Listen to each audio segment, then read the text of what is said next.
सबसे मूल मंत्र है वो है शिक्षा। अगर शिक्षा हमारे पास नहीं है तो कुछ भी हमारे पास नहीं है। आज अगर हमारे पास शिक्षा होगा तो उससे हमें ज्ञान मिलेगा, हमें हमारे संविधान के बारे में पता चलेगा, हर चीज का चलेगा। ठीक है। आज हमारी माताएं बैठी है, आज हम गांव में भी बैठे हैं ना, ये बाबा साहब की देन है। कोई समय था जब हमें तालाब से भी पानी नहीं लेना जाता था, अगर पानी भी पीते थे तो उसके अंदर गौमूत्र वगैरह इस तरह का अत्याचार होते थे। आज देख लो, आज हमें घोड़ी पर नहीं चढ़ना जाता है, किसी भाई को मूछ के लिए उसे मार दिया जाता है। आज संविधान के होते हुए भी हमारा ये हाल है। ये सोचो संविधान से पहले हमारे ऊपर क्या अत्याचार हुए होंगे, हमारे बुजुर्गों पर क्या क्या उन्होंने अत्याचार सुने होते हैं। कहते हैं आरक्षण है। अब आरक्षण की बात करते हैं तो मैं आपको एक बात कहना चाहता हूँ छोटी सी। आरक्षण के कारण ही अर्जुन धनुधर विद्या बना, वरना एकलव्य के सामने उसकी औकात क्या थी।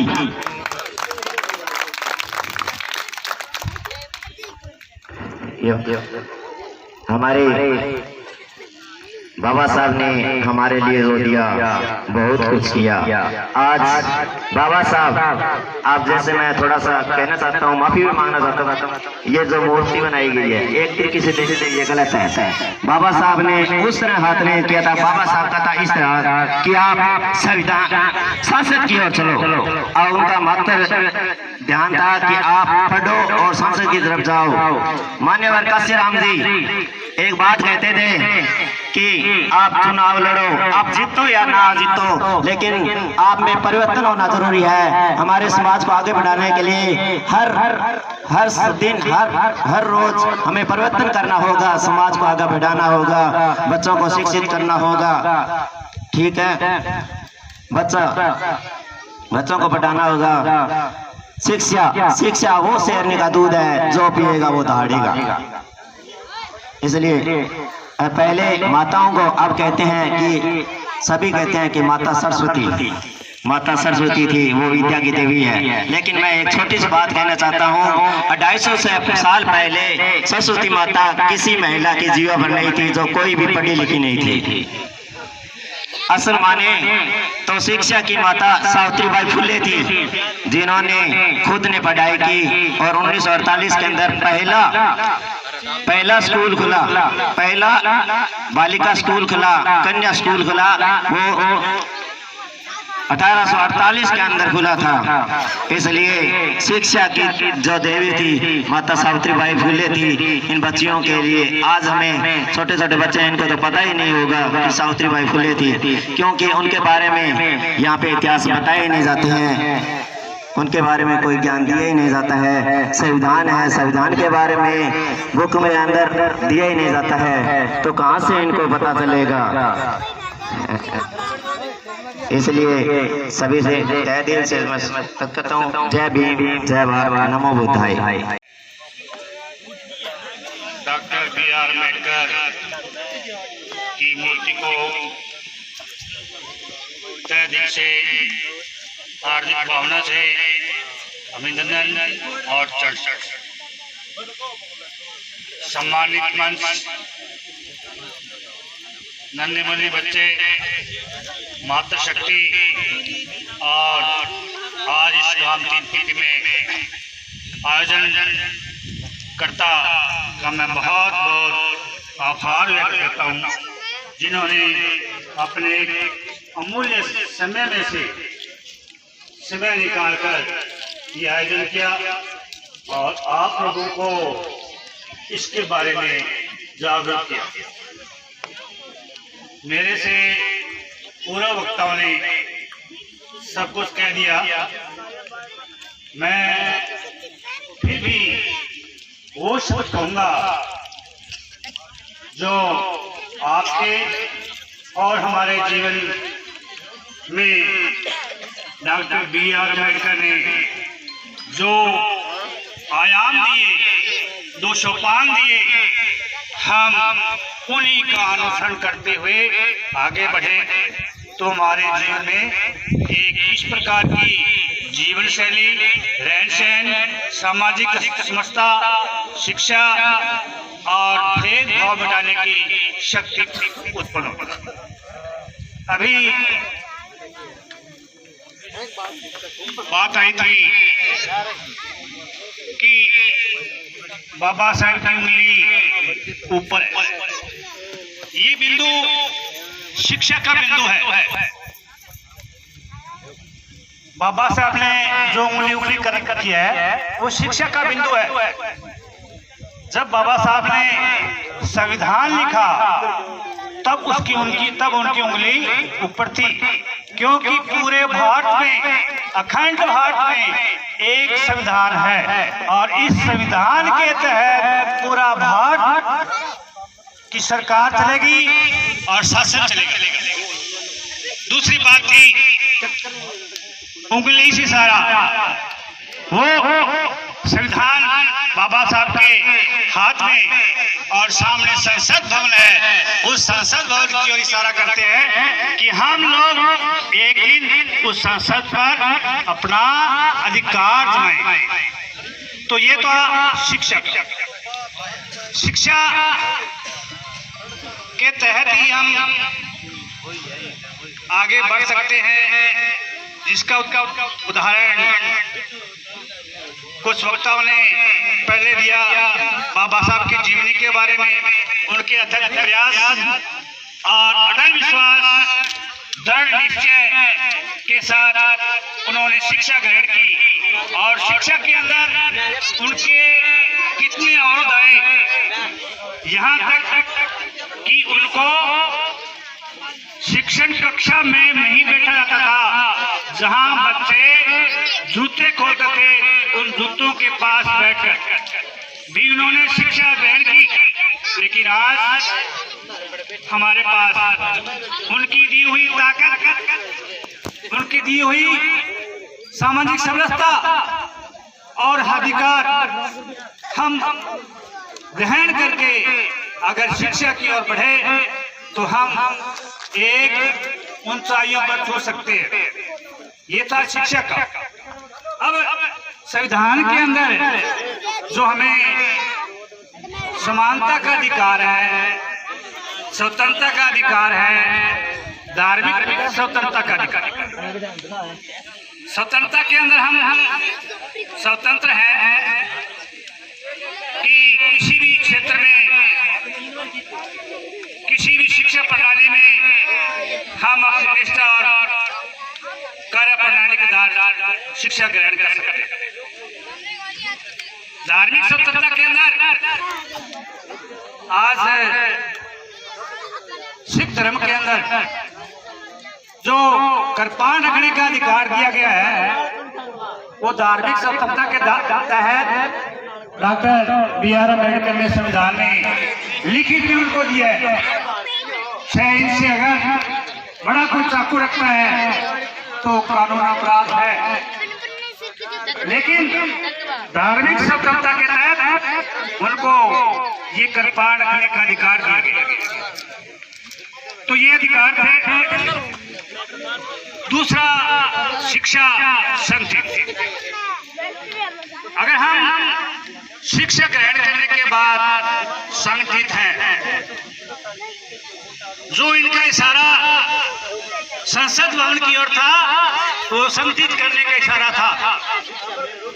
अगर हम संगठित रहेंगे तो एक दिन हम उस पर अपना अधिकार कर सकते हैं। उदाहरण के तौर पर आरक्षण दिया गया संसद में, विधानसभा में, लेकिन वो चुने हुए प्रतिनिधि, चाहे वो किसी पार्टी के हैं, किसी भी दल के हैं, लेकिन वो जाने के बाद में हमारी जनता के बीच में नहीं आती। लेकिन डॉक्टर B.R. अम्बेडकर,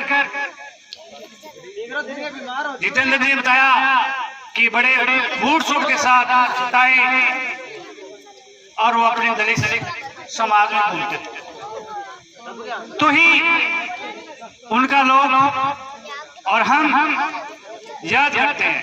एक सांसद रहता है, प्रधानमंत्री रहते हैं, पहली बार तो प्रधानमंत्री दलित समाज का बना ही, राष्ट्रपति रामनाथ कोविंद जी जिनको दलित होने के नाते मंदिर पर उनको जाने से रोका जाता है, उनकी पत्नी को घुसने जाता है, अगर अपने अधिकारों के तहत चले जाते हैं तो उस मंदिर की सफाई की जाती है, पानी से धुलाया, ये अधिकार दिया हुआ है। लेकिन हम अधिकार का उसका पूर्ण प्रयोग नहीं करते, क्योंकि हम हमारे अंदर जो एक हीनता की जो भावना बनी है, वो उस भावना को निकाल कर इस शिक्षा के माध्यम से हम तोड़ सकते हैं। शिक्षित बनो, संगठित बनो, संघर्ष। आज जो हम बैठे हुए हैं वो उसी एक संघर्ष की कड़ी है।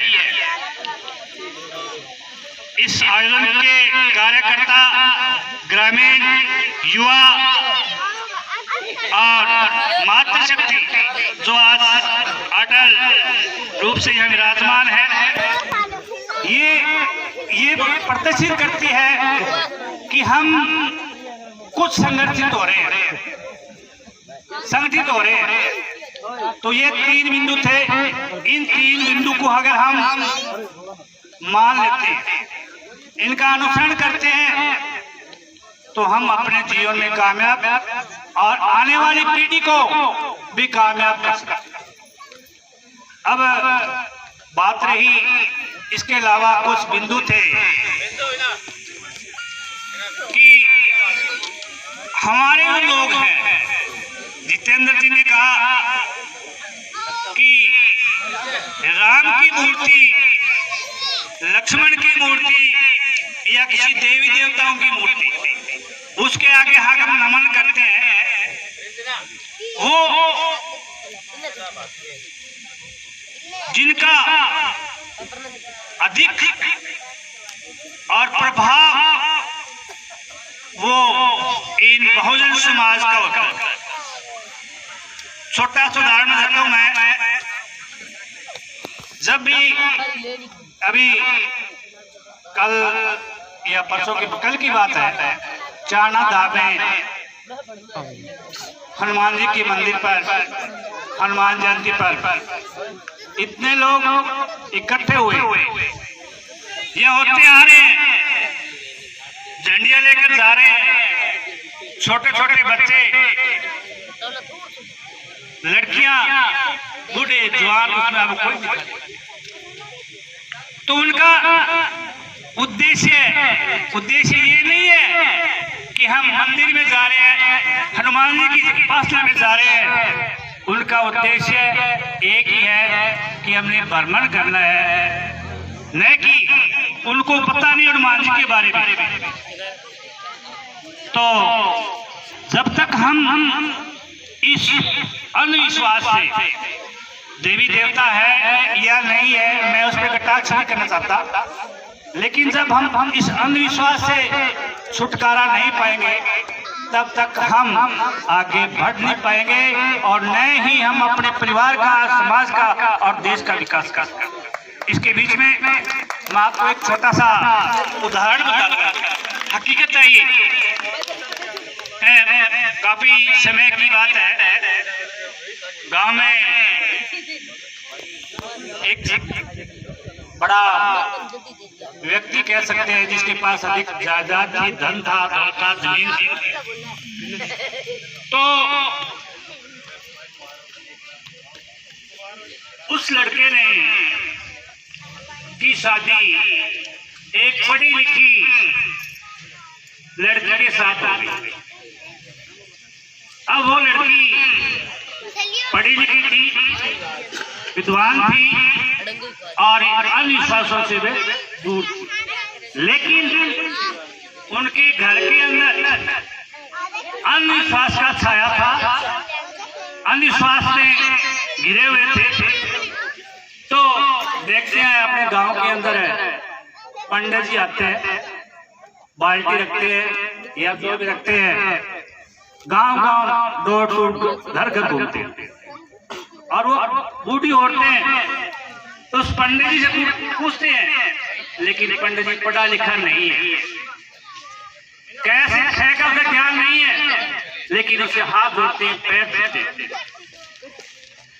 तो उसकी सास एक दिन पूछती है, आज इस समय का मौसम था, आंधियां चलती थी, तो वो सास पूछती है, पंडित जी आज तिथि क्या है?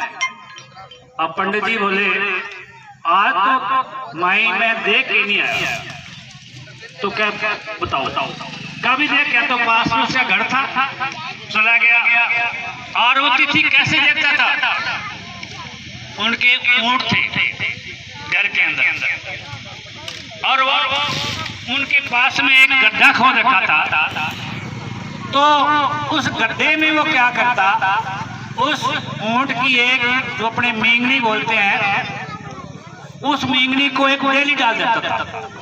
पहले दिन एक कम, दूसरे दिन दूध, तीसरे दिन 30, इस प्रकार उसका कर्म चलता था। एक दिन क्या हुआ, आंधी आ गई और वो जो खड्डा था, वो खड्डा उस मेंगनियों से भर गया। अब वो पंडित जी भागे भागे दौड़े दौड़े गए और खड्डे में हाथ मारा, खड्डा तो भर गया। अब उसने गिनने में नहीं आते, दो जोड़े बना के कितने हो गए, 60 हो गए। भागा गया और कहने लगा, ताई जी आज तो 60 है। क्यों? कि उसने जो मींगने गिने थे उसमें 60 थे, 60 हो गया।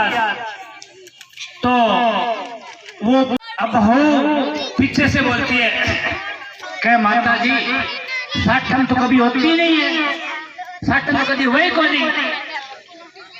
पुण्यों अमस्या 15 दिन का वाड़ा होता है, 60 कैसे हो? वो सास उसे कहती है, क्या तुम ज्यादा पटेड़ी है, तल्ले के था हमारा पंडित जी है। तो उसकी दाल सास थी, वो उसकी पक्ष कर रही थी बहू की। वो कहता है, जिस स्कूल में तू नहीं गई उस स्कूल में मैं नहीं गई, लेकिन ये उसको पढ़ के आई है, पढ़ी है, इसको पता है, पंडित से इसके विचार में लाओ। अब वो पंडित जी जब 60 का नाम लिया कि 60 नहीं हो गया, धोती उठाए और बात। तो इस प्रकार से हमारे घरों के अंदर जो महिलाएं हैं वो ज्यादा अंधविश्वास भ्रमित करती हैं। और उसी दिन के बाद उस पंडित जी का उस बहू, पढ़ी लिखी बहू ने पूरा का पूरा सफाया कर दिया कि कभी 60 नहीं। तो आप लोगों से, महिला शक्ति से मेरा एक नम्र निवेदन है कि घर में अंधविश्वास मत कीजिए। अंधविश्वास कैसा भी है, मैं तो स्कूल में देखता हूँ बच्चों के घरों में सभी कहीं यहाँ बंदे होते हैं, कोई यहाँ बंदे होते हैं। और आजकल का एक फैशन और भी आ गया है, लड़का हो चाहे लड़की, पैर के यहाँ काला धागा बांधते हैं, काला धागा बांध के रखती है। क्या है? अब तो सरकार ने भी, राजस्थान सरकार ने भी मृत्यु भोज के ऊपर प्रतिबंध लगा दिया है। कोई भी मृत्यु भोज करता है तो कानूनी अपराध है, और इस तरह से करता पाया जाता है तो उसे सजा भी हो सकती है, जेल भी हो सकती है। दूसरा, पीछे लॉकडाउन था, लॉकडाउन में ये हुआ कि जिनकी भी मौत हुई उन्होंने मृत्यु भोज किया, और काफी जगह छापा लगाया गया सरकार के द्वारा। और जो लोग यानी अपने कह सकते हैं हलवाई वाले 500 आदमियों का खाना बनाते हैं, उनको जब रेस्ट करने लगे तब वो लोग भी छोड़ दिए। तो मेरा कहने का तात्पर्य ये है कि हम अंधविश्वास छोड़ दें। अब अंधविश्वास का मैं एक छोटा सा उदाहरण है, क्या हुआ कि 3 लड़के थे और उनका कोई कारोबार नहीं चल रहा था, बेरोजगार थे। तो उन्होंने क्या किया, एक प्लान बनाया कि हम किसी प्रकार से हम लोगों को भ्रमित करें और अपना काम चलाएं। तो क्या हुआ कि ऐसे स्थान पर चले गए जो नेशनल या बड़ी सड़क है, उस सड़क के ऊपर ने क्या किया कि एक पत्थर रखे और उस पे लाल कपड़ा है वो डाल दिया और 2-3 को अपना बना लिया कि आते जाते वहां पे बैठ जाओ, 2 पैसे हम ही देंगे आप लोग। तो क्या हुआ, जैसे ही वहां कपड़ा और लोग चढ़ाने लगे तो महिला शक्ति थी, चाहे वो बस में जा रही है चाहे गाड़ी में जा रही है, रोको दिया और उन्होंने माथा टेकना और वहां से अपना आशीर्वाद लेना। अगर आशीर्वाद लिया तो किसका लिया, और उस कपड़े के नीचे, उस लाल कपड़े के नीचे क्या है, वहां पहुंच गया। जब कौन पहुंच गया वहां, कोई बताएगा? ये तरकशील वाले, जब उनकी पोल खोली तरकशील वालों ने तो कपड़ा उठाया, नीचे पत्थर निकला।